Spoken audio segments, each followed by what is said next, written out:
and they never ever retired him. Till the day he died, when Mr. Tata, J.R.D. Tata came to the house and touched his feet and said, Maskey, I will never find another man like you. Wow. And these are the stories being told. And I was lucky, if you're talking about celebrity chefs, I was lucky to have 2 big scrapbooks of every write-up which was done on him.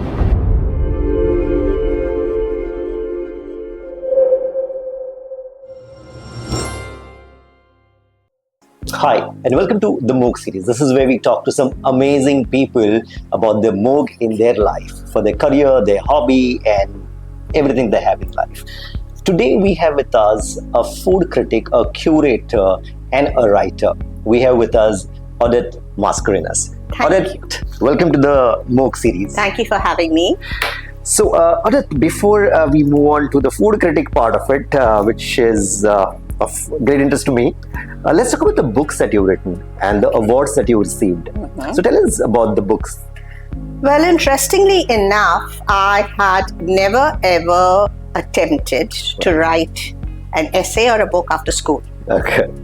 But then there was a case study that I had to work on as to show that Goans are not really susekad or laid back. That was the time when I thought about that one chef. You know, I have been in the hospitality business for so long. There was one chef, being a local Goan, born and brought up here, rose up to be the executive chef of the Taj. And not only that, he had many other kudos to his name, that even there was talk about, I've not seen it, but there was talk about the black chef whose photograph is in the Chef's Hall of Fame in France. Now, I was very interested in the subject. I started writing about it, and the case study came to 100 pages. And that was the time I was just with a lot of matter, not realizing what to go about it. I went around trying to get the book on board, but there were a lot of rejections, at least about 5 rejections, which hurt me a lot. And then I thought to myself, if other people can do it by using whatever skills they can, why can't I publish my own book? Correct. Because while books are written which are very singular genre, this book had 3 focuses, and that became my trademark in every book that I wrote. So I did it, and with no great hope that it was going anywhere. I had 2,500 copies. I was sleeping on 2,500 copies. No chance of distribution because I didn't have the network.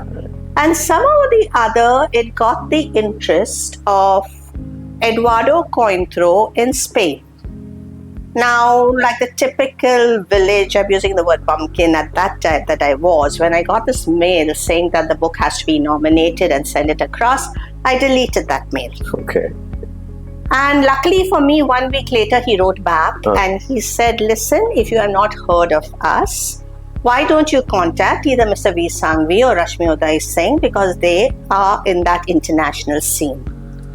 I said, wow, international. And I'd only thought in a very small way of saying, okay, let me probe that I can be an author. At that time, it was an author.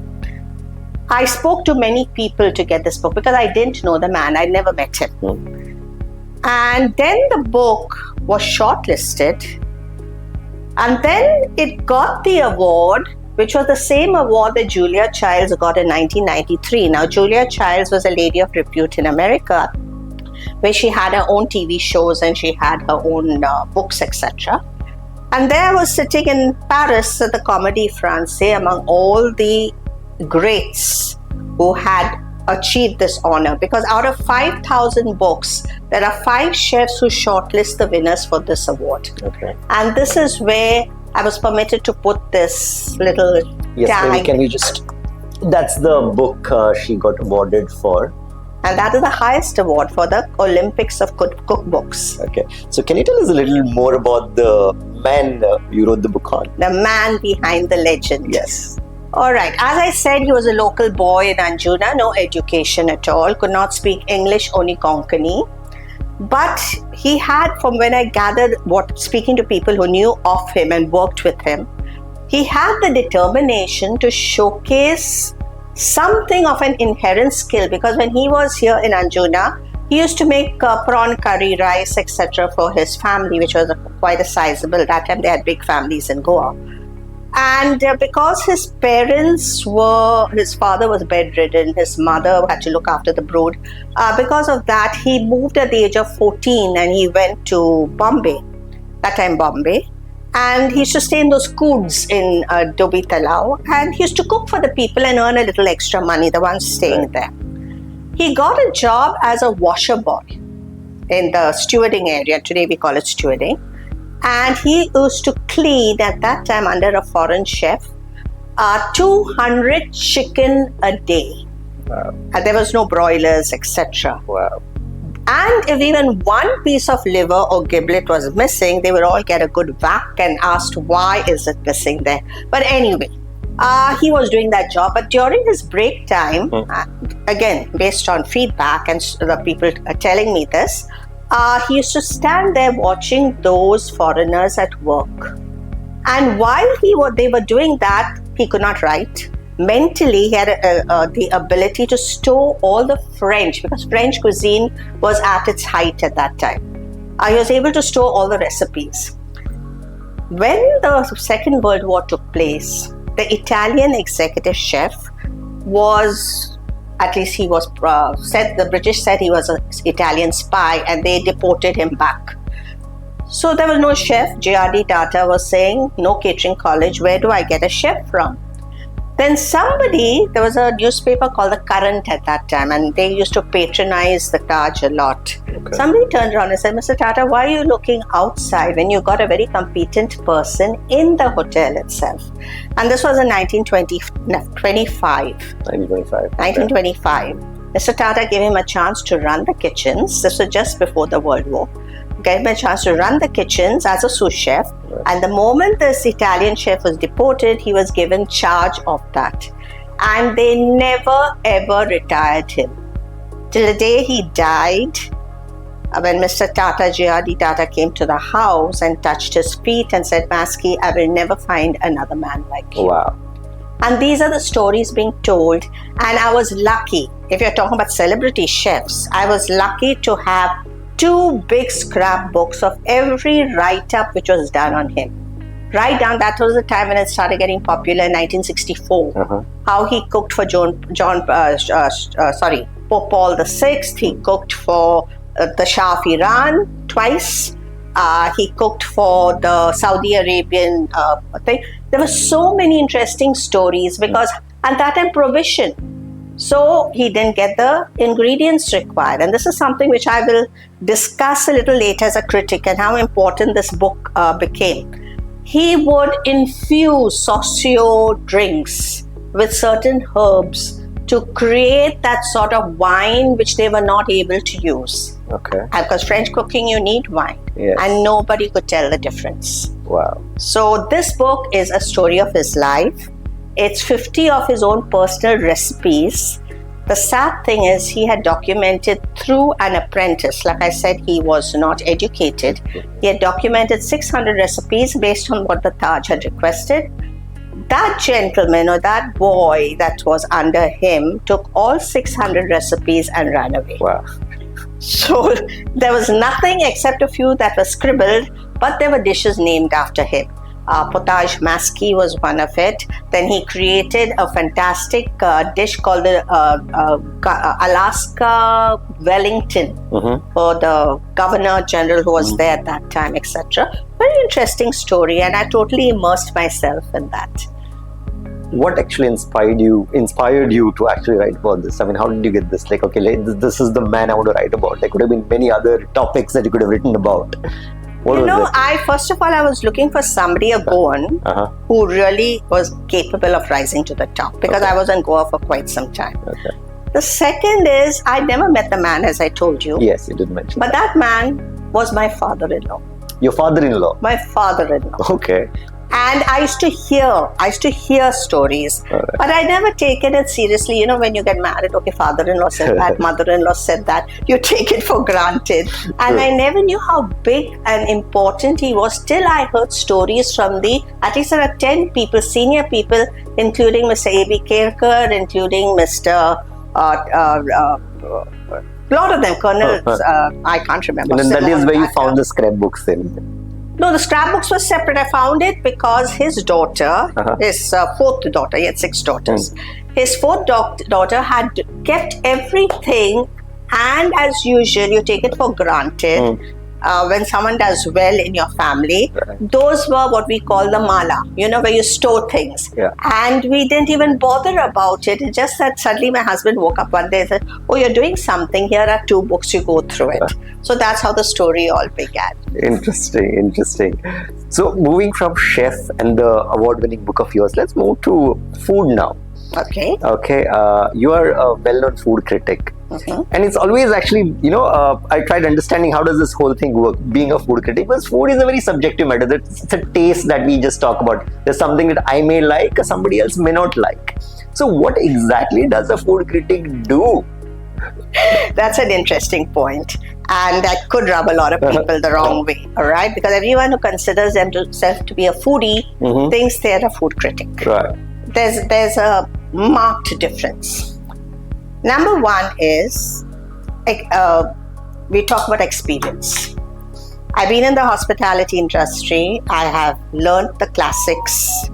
I have been working in a hotel for so many years, but in a hotel, chefs normally cook the tried and tested recipes, not to get complaints from the people who are staying there. 2 years with a local newspaper, I'll be very honest, I was floundering along. Because though I knew food, I realized in those 2 years, it's not only your writing skills that matter. It is your ability to pin down exactly what the chef wants to bring to the table. Now, there's a big difference. We call them chefs, they're not cooks. Correct. Others, it's comfort food. Correct. I can cook at home and give you a nice menu on the table. That's comfort. Our palates are very comfortable with it. A chef who is trained in an industry or in a college or whatever it is wants to bring to the table something different. But then again, there is a little bit of a roundabout which I'll come to later. I realized that, and then 13 years with a national newspaper, which was the Times of India. Food in Goa had not changed much, but I had spent some time in Bombay. It only started evolving after COVID. But then I remember one day, and it made a big difference because I was doing a lot of research on Goan food simultaneously. A gentleman comes to me and he says, "You call yourself a person in the food and hospitality industry." Unfortunately, that's a label I tend to wear. He turned and says, "Why is a fish curry different in this restaurant and it's different in that restaurant? And both the restaurants call it fish curry." He says, "I'm confused." Now, that was the time I realized that knowledge plays a very important part. A restaurant will write fish curry to entice the customer to order it. Correct. But there are fish curries which come in from different community kitchens. Right. And nowhere did they, at that, and even still somehow today, nowhere do they make it a point to mention, yes, it's come from a Hindu community kitchen or it's come from a Catholic community kitchen, because there's a marked difference in taste, texture, everything. The overall recipe? Not really. Very minute, the type of chilies which are used. And one we might put binda sole inside when they're making it. The type of fish might differ because in the Hindu community they prefer to have mackerels, while in the Catholic we sort of like kingfish and we like a lot. Now, of course, times have changed. I'm talking about the time when I started this work. During also that period of time, I realized that food was evolving. When you're sitting onto the table and you have a smear of a sauce and you have small pieces of minute sized bites, which are definitely not going to fill up your stomach. Correct. There are people who would turn around and tell me at that point of time, the food is not filling, the food is not worth the money. But nobody ever questioned the amount of effort or what has gone into that particular dish. That is where the food critic's knowledge is very, very important, because it differs 100% from maybe an influencer or maybe Definitely. a foodie or a person who talks about So, it. because I believe, to my understanding, food critic talks more on a technical side of food. We understand the technical, Right. but when we write about it, it has to be in layman terms for somebody else to understand. What they do. So it's a very, balancing act between the two. Right. Because if you write technically of how that dish was really made, you're going to put off the people who are coming to the restaurant. True. So how does a food critic really help? I'm sure a lot of times, food critic would also offend a restaurant because, see, as I said, we've actually come across this a lot of times online that there is a restaurant which the consumers are talking about, it's amazing food there. The taste is amazing. And then you'll suddenly find there's a food critic who said, this is what is wrong about it. So how do you guys actually handle that, or how do you come to that point? No, that depends. Now, see, I would like, this is a problem I face a lot in Goa. Okay. Because everyone equates their food to the way mama makes it. My mother's kitchen. I tasted this. This is how it should be done. Everyone becomes a critic in their own right. But isn't it everywhere? Probably we go to Gujarat tomorrow and probably having some food, it would probably be the same. Well, it all depends now that we are talking about very classy places coming up.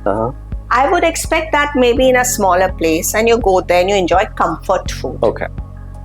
A pizza I get what you're saying, a curry or sorry, I'm using very strong words, a chicken butter masala or a palak paneer or a Manchurian. It's something which is very comfortable to the palate. Right.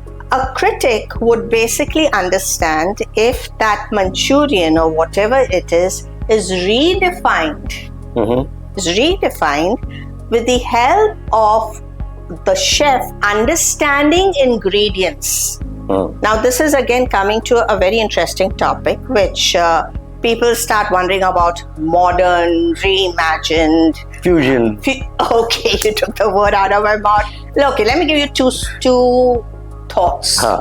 One is a story, one actually happened. Okay. Let's start with the story. Maria goes to her friend's house. Her friend is making frankfurters to put in hot dogs. Is she good looking? Maybe Maria was. Okay, I don't know about the friend and the hot dog. All right. She cuts the ends of that hot dog to put it in the pan and fry it. Right. Maria asks her friend, why have you cut the ends? Friend says, it's my mother's recipe. So they go to the mother and the mother says, no, this is what I learned from the grandmother. So they go to the assisted living place and go to see the grandmother. The old lady's got a fine memory. She remembers all that. So they asked her, why is this hot dog cut at the ends? And she turned around and she told them, listen, in those days the pans were very small. There was no way I could put that whole hot dog in. But this is the way I did it. And now everyone is following something which again is a question mark. But I'll leave that story aside. I'm coming to something which really a chef asked me. Okay. He was making a vindaloo and he sends me the ingredients and he says, I've got tamarind and vinegar put in it for the sour taste. I told him, take out the tamarind. He says, no, how will I get the sour taste? My family always puts tamarind inside a vindaloo. I turned around and I asked him, do you understand from which kitchen this vindaloo comes from? So he says, yes, Portuguese. I said, did the Portuguese ever use tamarind in their cuisines? Oh, it must have come then down the family tree. I said, this is what is happening when we are talking. Now I'm talking about classics. Got it. Yes. A hot dog classic, I'm talking. We listen to whatever has happened over the years and we follow blindly without questioning. And I found this very, very thing happening when I wrote my last book, which took 7 years of Completely research. agree. Yeah. The second point, when you're coming to your point of fusion, for me, fusion is confusion. Let's take a chef again who makes a prawn balchao. Now, in that prawn balchao, he mixes up hollandaise sauce. Now, there's nothing wrong because hollandaise sauce goes beautifully with shrimps. The vinegar will assist it. But he makes a point of writing prawn balchao, which is a classic. And I blew my head off. I said, I'm sorry, my grandmother would roll in her grave. What are you doing? Why don't you call it prawn balcha la chef something? Why are you calling it with a classical name? Correct. And he says, no, this is the new age thinking. So now the new age thinking at times, maybe because they don't understand the heritage or that the dish carries, are playing around with it. And I would never ever call it fusion. And the chef is really good. I would say it's either an inspiration from an original classic or it's reimagined in his own mind in terms of what's coming to the table. So what is your take on this fusion food? When we actually move out to the beach belts specifically, now it has actually started happening in the cities also. The restaurant put big boards out there, the fusion food, wherein we are talking about two different cuisines actually mixing together. That's chaos. Okay, I'll ask you one thing. A pizza, a basic pizza, I'm giving you a very simple example. Right. A basic pizza, which is again a classic, come from Italy, has got the tomato sauce, which is important. It's got pieces of chicken or meat, which is sprinkled on top and grated with cheese. We have a chicken caffrial pizza, which comes on board. Now, all that if you give me a poi with a chicken caffrial in it, I'll say thank you very much. It's that sauce is. But actually, a caffrial doesn't have a sauce. It's got a marinade, as per the original thing. But they will coat it up with some green color, atrocious flavor. I don't know what they do. And then they sprinkle cheese on top because it has to follow the pizza line. You can imagine what a hodgepodge of a dish that is. That is what I'm saying. When people don't understand, listen, it's like taking a chicken caffrial and sprinkling cheese on top and grating it.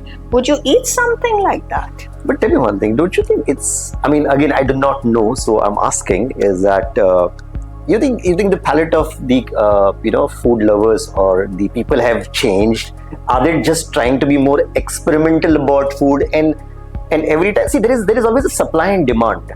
You see a lot of YouTube videos and probably you see a lot of things on Instagram. People are making some really funny dishes and we watch it and we're like, okay, I would probably never try it. The power of social media. And that is what, again, though I have nothing against influencers, they make the dish look very appetizing. But there is no way you actually come to know the actual taste of the food. Instead, rather, those people should call in somebody who knows the food to try it out and say, is it really possible? There should be an audit. Sorry, not audit. No. There should be an audit because we are plagiarizing so many flavors without even realizing in which direction we are going. Now, trained chefs, when you're talking about a Michelin star chef, Michelin has not come to go, India. Trained chefs have the ability to understand which ingredients gel together. Correct.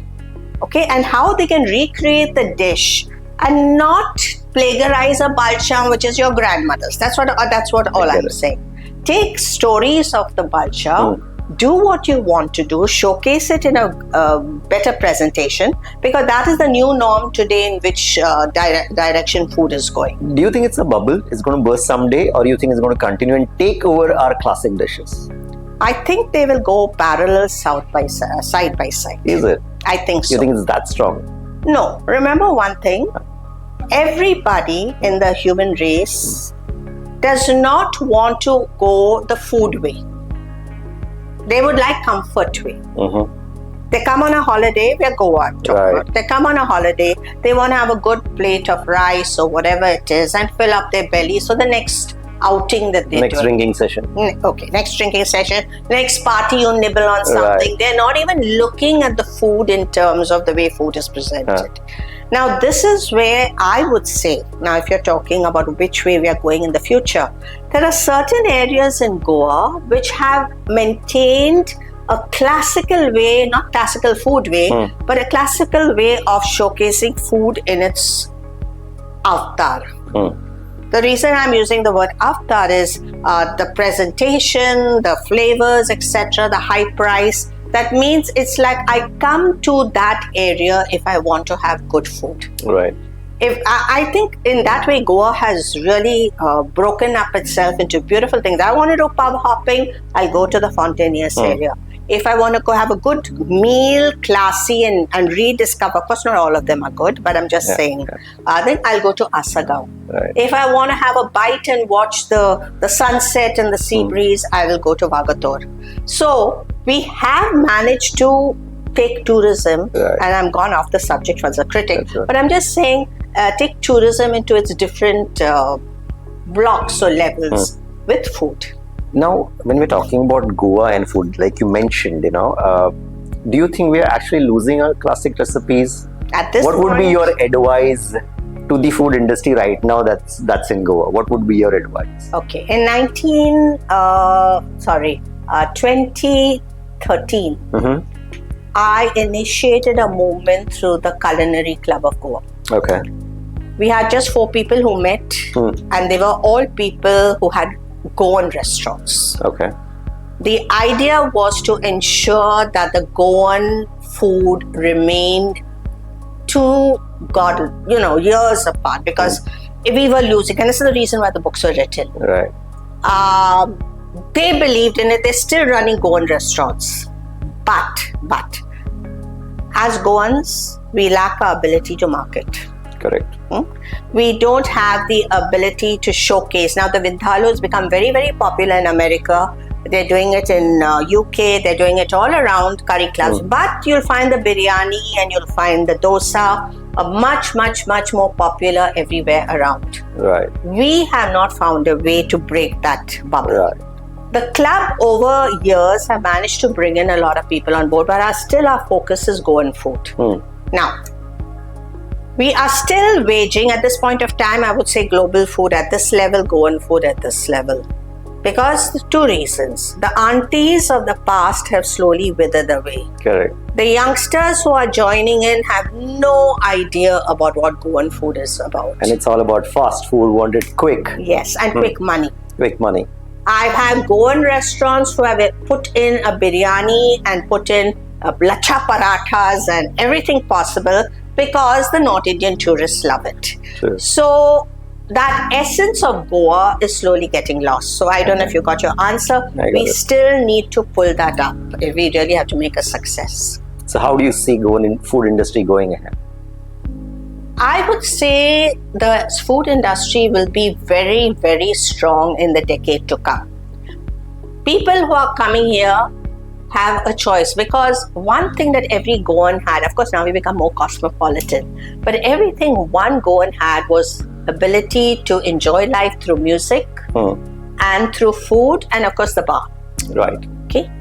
With food, you ask whether it was a lady in the house or whether it was uncle, they would be busy cooking up something or the other, whether the pig was slaughtered or whatever it is, and food was on the table. Got it. We lost that, but if the youngsters of today, and I feel that it's happening, start taking their heritage seriously, we can pull up the number of Goan restaurants. We've not lost it till now, but they're not as much in number as the other cuisines which are coming up. Got it. Got what you were saying. Perfect. Well, I think that was a great insight on food and being a food critic. Odette, thank you so much for being on the show. Well, before you leave, we have token of Moog for you. Give us 1 second.